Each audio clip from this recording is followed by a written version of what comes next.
Hello, everyone. Welcome to another episode of Post in Black, where we celebrate Black excellence behind the lens. My name is David Hunter Jr., and I'm thrilled to be your host today. On today's episode, we have with us multi-award-winning supervising sound designer and re-recording mixer, Ken L. Johnson. Ken, thank you so much for joining us on today's episode. Hi, David. Hi. How you doing, man? I'm doing really good.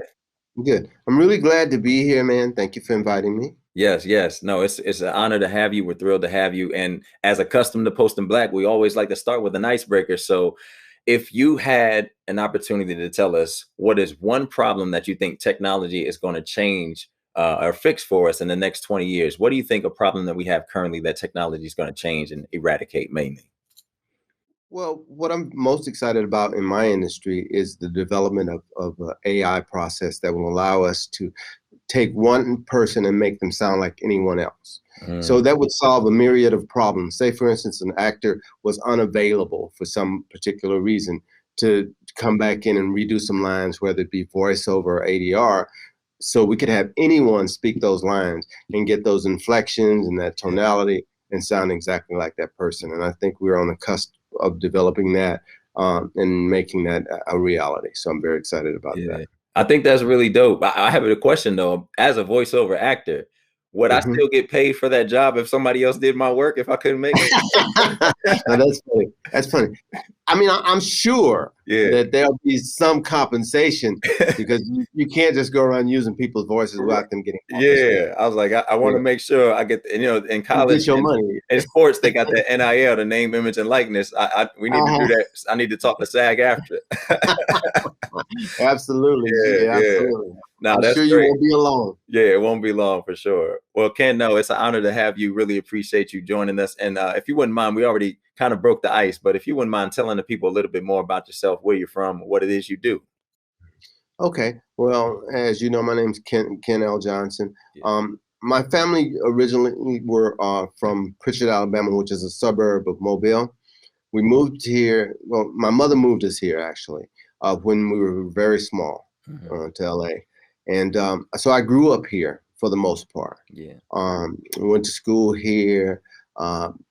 We lived in Watts, which is sort of like what many people consider the hood, right? And we lived in the projects and, grew up there in gang infested areas and actually, was a gang affiliated for a while until one day I decided that I wanted to change my life, right? My friends were getting shot and going to prison, and I certainly didn't want to go in that direction. So at that point, I decided that I needed to find a new outlet, right?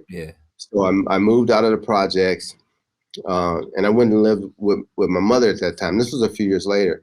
She had also, moved out. So I went to live with her, and I decided at that point I wanted to be a musician, right? So you know what? I like music, so I want to be a musician, right? So I thought about it. I said, well, what would I like to play? So I decided I wanted to be a bass player.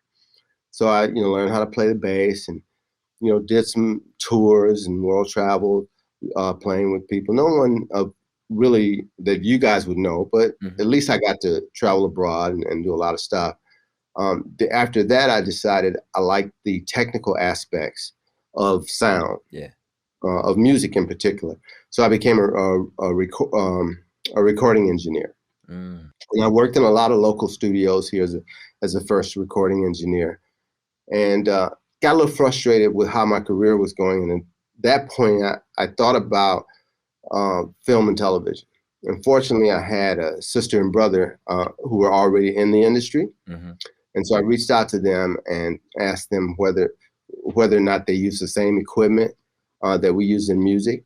And they said, yeah, they did. So they introduced me to a gentleman by the name of J.R. Delane, who at that point was a senior VP at a company called Todd A.O. And he gave me my first opportunity. It took me 3 years before they gave me a job of coming in on my own, practicing. Even though I probably was good enough after a year, it still took me an additional 2 years before they finally opened the door. And that was my start. Wow. You mentioned so much in there, and I appreciate you sharing. A couple of things stood out to me. you said, I got into music and I did some traveling, nothing that we would know, but you were good enough to go on tour and travel. And that says Mhm. a lot about your skill set. That says a lot about who you are. So I know you were jamming. What instruments did you play? What were you doing? I was Bass bass player? guitar, Okay. Okay. bass Gotcha. guitar. Gotcha. That is I like awesome. the bottom of the music. Oh yeah. I Nah. gravitated towards that low end. Yeah, no, that's all right. That's all right. And then you talked about obviously moving to LA, but being very young and then growing up in Watts. And one of my best friends is actually from Watts. When I first moved to Mhm, LA, grew up out there, so mhm. I know good things come from that area for sure. Yeah. You talk about obviously the opportunity, Tadeo, getting your start, but what was the Mhm. bridge? Obviously, what was it about? Playing and then hearing and saying, I want to work on the techno side. What was that change, that shift that got you to think that way? Because a lot of times people aren't even thinking that.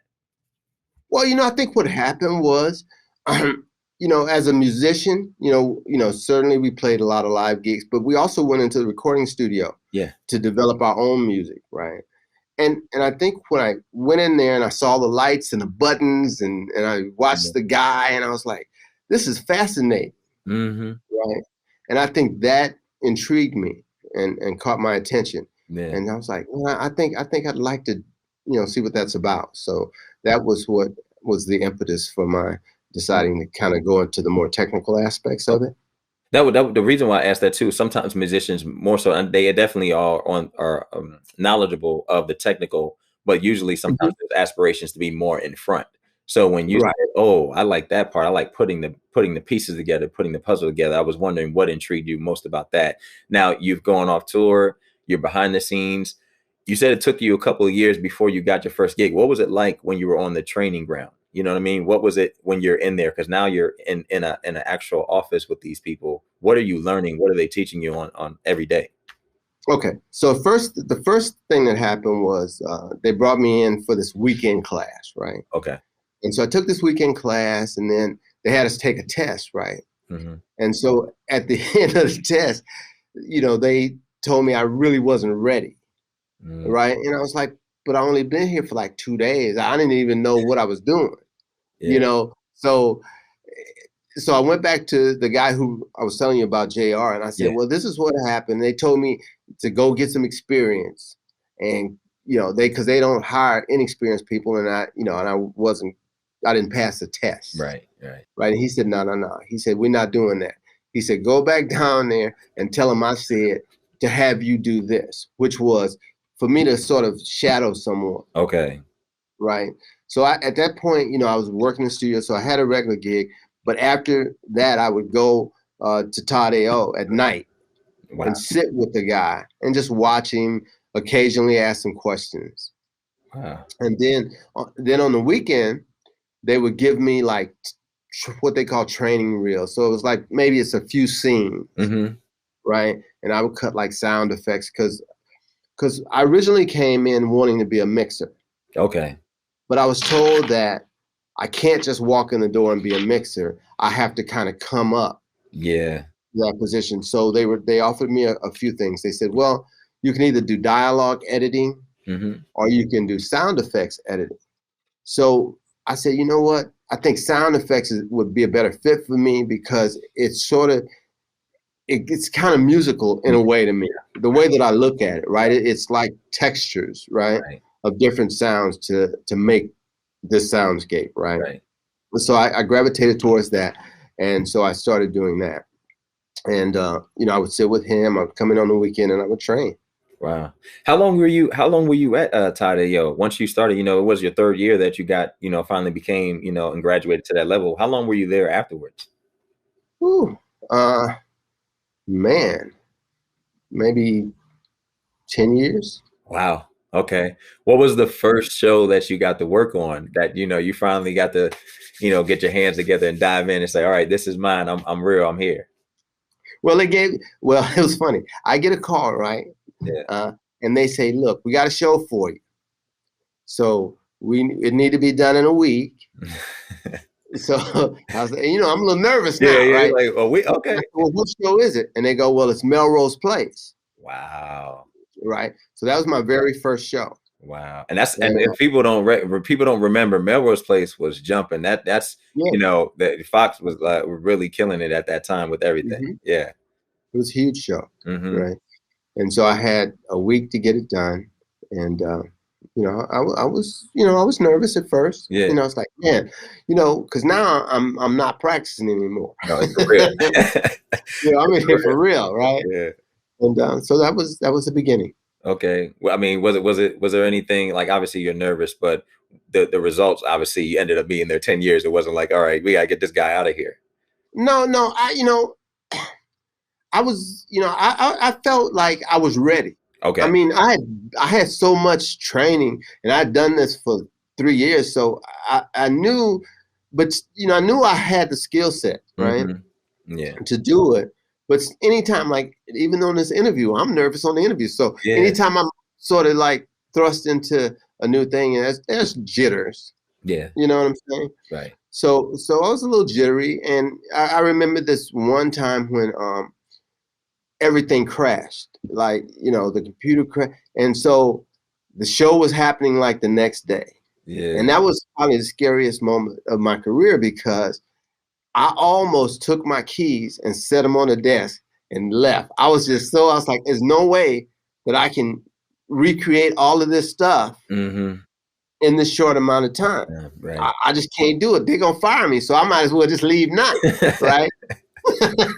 Yeah. but I stuck it out. I went and talked to a couple of people who were nice enough to kind of help me figure some things out, Yeah. you know, and I managed to get it done. I stayed up all night Hmm. and got it done. Got And I think that was really instrumental in me being confident as well. Oh, To be yeah. able to pull that feat off. It Yeah. was the whole show and recreated in one day is pretty. It's a Yeah. lot. And then you look back at those moments sometimes and you're like, man, if I got through that, okay, Mhm. this is the skill set that I learned, or this is the strength that I learned, or whatever, the discipline, the perseverance that I learned in this Mhm. situation to help me keep going. One thing I want to touch on a little bit, you said you had, a brother and a sister that were already in the industry. What Mhm. positions did they have? Because sometimes when we're talking about posting black, we're talking about black people getting into entertainment and not really having mentors, or not really having the door, not really knowing how to navigate. So what facets were they working in? And then was there anybody like you once you got in the door? You know what I mean? They might have been in a different field, but was there anybody that you could look up to say, oh, okay, this is what I need to go after? Okay. So first of all, my sister at that particular time when I decided to enter this industry, Hmm. she was a VP of feature production Wow. at Universal, Okay, gotcha. right? She's probably, I think, probably the first black I was female. going to say there's to not many in that have- position. Yeah. Yeah. My brother was then and still is a first assistant director, Mm. right? But my sister was the one that actually connected the dots for me. Although to kind of go back to regress a little bit, my brother was trying to help me because I was trying to figure my path, right? Hmm. So I also did some production work, right? I Yeah. worked as a second boom and a cable guy on some physical production. Yeah.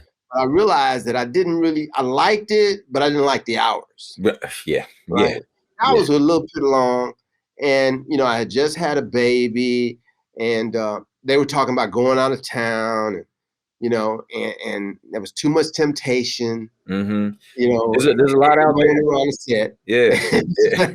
And so I said, I'm gonna stay. I'm gonna stay in this office behind this desk and Hey, this computer. Be safe. know thyself. Know Yes, thyself. absolutely. So so I decided to not go into production recording and to go Mhm. into post production. Right. Got you. Got you. That's awesome. And then when you got into the building, your sister connected the dots.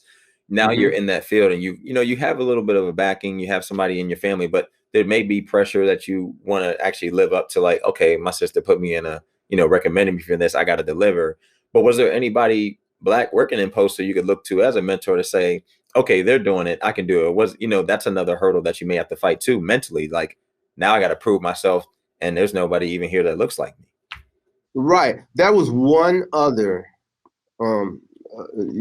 black person, black male. Yeah. But I rarely saw him. He didn't work a lot. He Hmm. was a dialogue editor. Okay. um, you know, and we were good. I mean, we didn't bond, Yeah, I right? It get was like, he did his thing, and you do your thing. we Yeah, said hey, and I did my thing. Most of my support really came from, long hair. It was this long hair, the guy named Richard, right? He had long hair. He's like like a surfer kind of dude. yeah, for sure. He was really very helpful to me, Hmm. and we're still friends. Yeah, And yeah, I he's very believe. helpful. I believe the post world part of entertainment is probably the closest group I've seen working in it. I would look at my brother, and if again, a lot of people listen to our podcast, they watch. I came into the industry as an actor. My brother was in post. He still is connected to a lot of his mentors. Hmm. His first teacher at a school that's now not exist anymore, but Video Symphony in Burbank. We Oh were out yeah, there, yeah, Video mhm, Symphony, yeah. So he was out mhm. there in '08, and we were there. His teacher, Victoria Sampson, much love to her. Yes, I know her. Victoria. So that was my Absolutely. brother's teacher. She Oh gave me yeah, my okay. she gave me my first voiceover job. She said Really? she said I heard you came to LA and you're an actor. I said yeah. She said well you're non-union. I said yeah. So she put me in a commercial, Uh-huh. and then she said you do voiceovers and had me record a couple specs. And it's those opportunities that just like said, but she still communicates with us to this day. And I noticed from acting, a lot of times, actors want and we need. And so it's not as Mhm. like giving, but in the post world, you could reach out to somebody, even my brother's mentor, Terrell Mhm. Shropshire, email I her know today. Terry. Yeah, no, Terry, he emails her and right away she's like, oh yeah, sure, Daniel, what you need? And I'm like, I'm just blown away by the love, the camaraderie, the Mhm. support that's in that field. And so I know it's not always Black people that are helping out, but it's interesting to just ask that question and kind of see what everybody's journey is, you know? Right. Yeah, no, speaking of Terry, I worked with her on Biker Boys. I supervised Biker Boys. Yeah. Okay. And she was the editor on that. And we're actually both on the Inclusion and Diversity Committee of the Motion Picture Editors Guild as Yeah. well. Yeah. She's cool. Yeah. That was my brother's first mentor when he was out here. He hit her up when she was on Jumping the Broom, and then it just took off from Mhm. there. But yeah, no. So you talked about that. Now you've done your time, and you put in a lot of time, 10 years. Mhm. But there's probably this itch. There's a desire for more, and obviously you have your own company now. Is this where Artistry in Sound took off, or was there another job that kind of led you out and said, okay, thank you, Tadeo, I'm going to jump and fly on my own wings now? Well, I'll tell you how what happened, man, was Mhm. I was at Tadeo, and like I told you earlier, I wanted to be a mixer. That was Right. really originally what I came in to be. And I remember one day we're in the break room, and I'm talking to this white guy, and I goes, I really want to be a mixer, and he tells me, he says, well, you'll never be a mixer here. Hmm. And I go, why? And he said, because you don't fit the mold. Wow. What did he Right. mean? What did he mean by that? He Obviously, meant that I wasn't. He meant I wasn't a part of the old boys club because at that particular time, yeah. you know, Yeah. you knew who they were, Right. For right? sure. I mean, they stuck together. They brought in people that looked like them and Hmm. fit their mold, Right. right? And so I was like, nah, I don't believe that, right? So I Mhm. wasn't. I said I'm not accepting that, but it really turned out to be kind of true. I never got an opportunity at that company, Wow. and so as a result of that, you know, then I actually they kind of went under in a sense and got bought out by another company. Hmm. Um, and what they did was move me over to a place called they called it Tadeo. It was a what was it called? Tadeo Burbank, right? Yeah. Okay. So I worked there for a while, you know, and I kept wanting to, I like two things. I like supervising and I like mixing, Oh, right? right. And I just wasn't getting opportunities, right? And I ended up going to Sound Deluxe, which was a feature film, primarily feature film Hmm. place where I did Last Samurai and Fast and Furious, stuff like that I worked on right over there. So again, I wasn't given the opportunity to do what I really wanted to do, what I aspired to do. Right. And so as a result of that, I started thinking, I was like, well, nobody's really letting me do what I really want to do. And I know I'm qualified to do it. So I decided to start my own company in my garage, right? Wow. So I started my company in my garage in 2005. Mm-hmm. And I started mixing independent and low budget projects. Mm. And I just kept doing them and just doing them, right? Just honing my craft. Right. Right. And so with being my student garage studio, I could be the supervisor, I could be the mixer, I could be all of that, right? Everything. Yeah, everything. and so that's what I did. And I developed my own company, and it was small, and it was just really me at that time. And but you're building your name, you're building your like kind of database, getting your product out there. Was it easy? Because I think too, you have some relationships established from all the years at Tadeo. Were you able to like kind of pick on those, let people know, or was it just like a clean slate of everything? You just had to kind of start fresh. Yeah, it was kind of a clean slate. In a sense, what happened was in 2008, I got a call to be an editor on a show called Leverage, which was a TNT show. Yeah. Right. So I went in. They wanted a sound designer, actually. So I had to do like a test. They sent me this test, right? So I do the test, and the producer, who was Dean Devlin, he did Independence Day, The Patriot. Yeah. So he said, I want this guy, right? So they called me in, and what he offered me was the ability to do all the editorial through my own company, right? Wow. So that was the first time I became a union signatory company, right? Wow. So I was the sound supervisor on that show, and I handled, all of the editorial. They worked for me, right? Wow. So that was I would consider my first big break in the game, right? That's great. Yeah.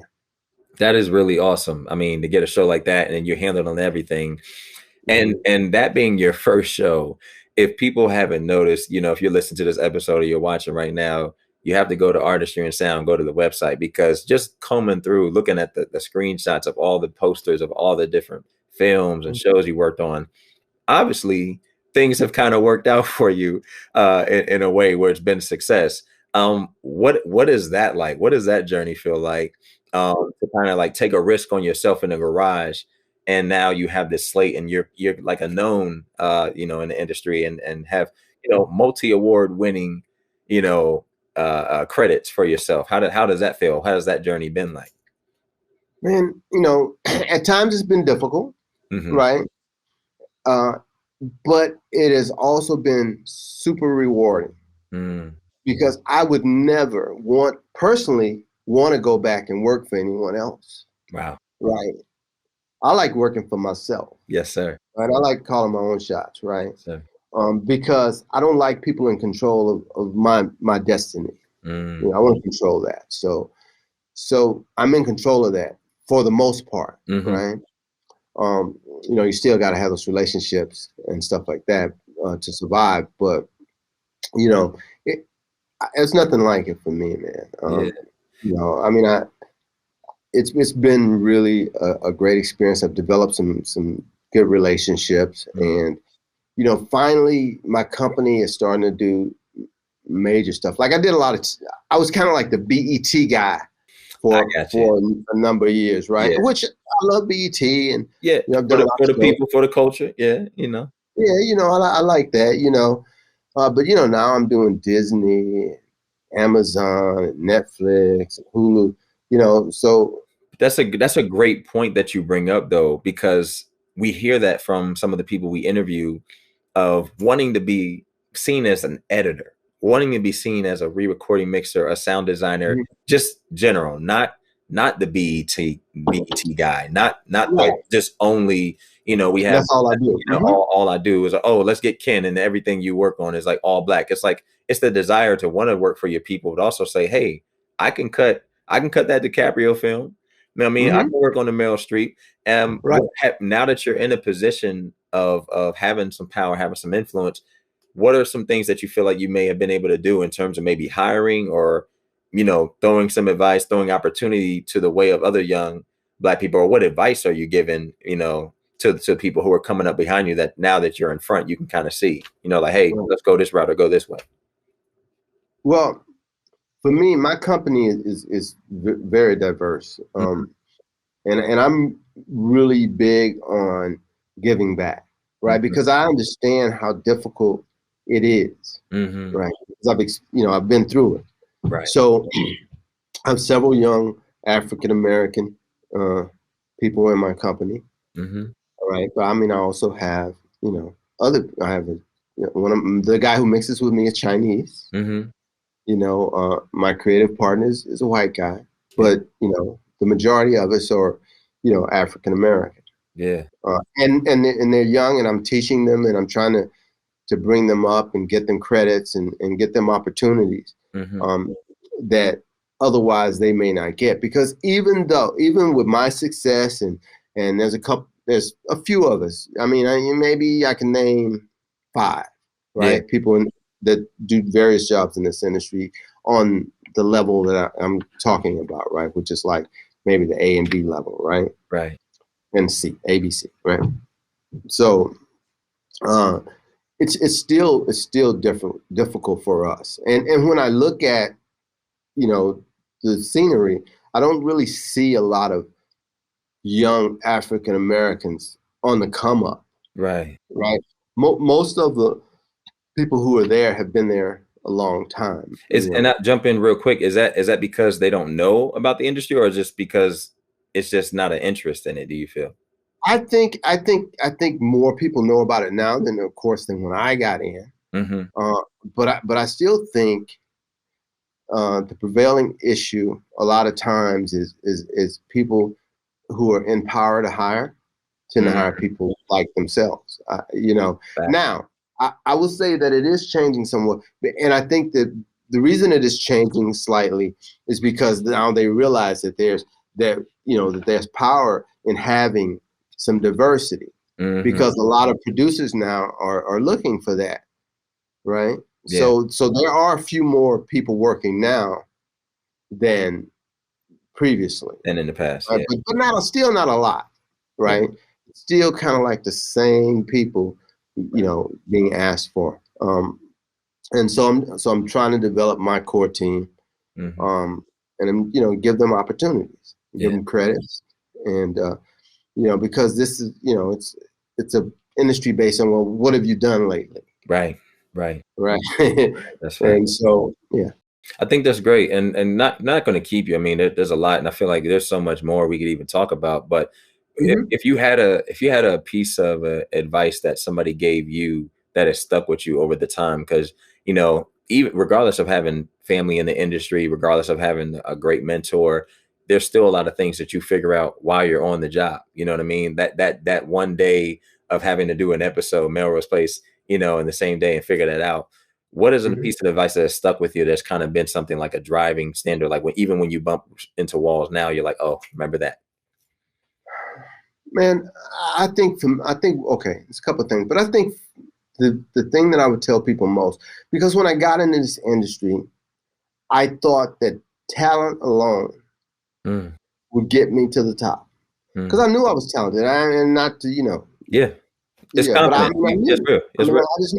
I knew that I had a talent for that, and I was like, just being talented, I'm gonna reach to the top, and I spent a lot of years thinking that way. Just go in, just do my thing, and didn't try to interface with nobody. Just do what I do, and let the work speak for itself. Right? That only gets you so far. The thing in this industry that I always tell people, are relationships. Yes. Right? It's all about relationships. You got to be talented. You got to have some skill. Yeah. But you also have to develop your network, your relationships, of what's going to take you to that next level. Facts. And without that, you could just be floundering. Yeah, that's facts.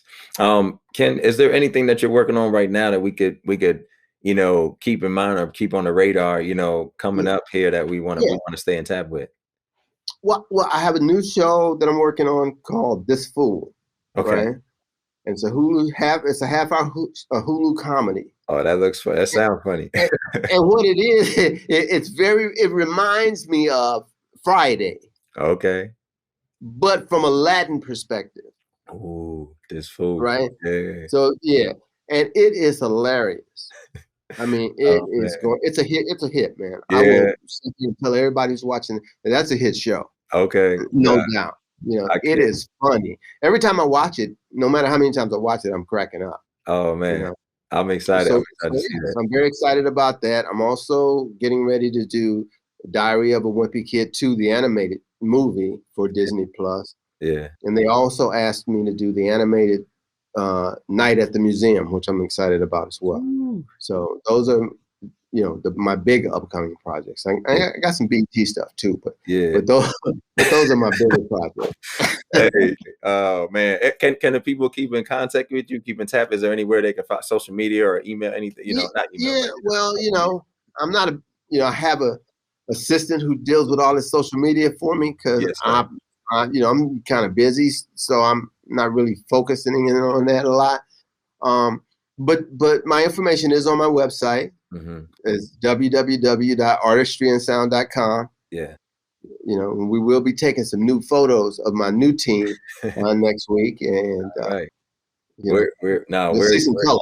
Yeah, we're gonna see some color. Nah, Ken, this was a joy. This is exciting. I can't wait to watch some of the projects that you have going on, and we may have to do a part 2 with you. But this was a joy. So thank you again for joining us on today's episode. You're very welcome, my man. Yeah. And for those any problem. And for those of you joining in and watching and listening, thank you again for listening to another episode of Posting Black. We invite you to subscribe to our YouTube channel. Make sure you follow us on all of our social media platforms at postingblack.com. And until next time, make sure you stay black always.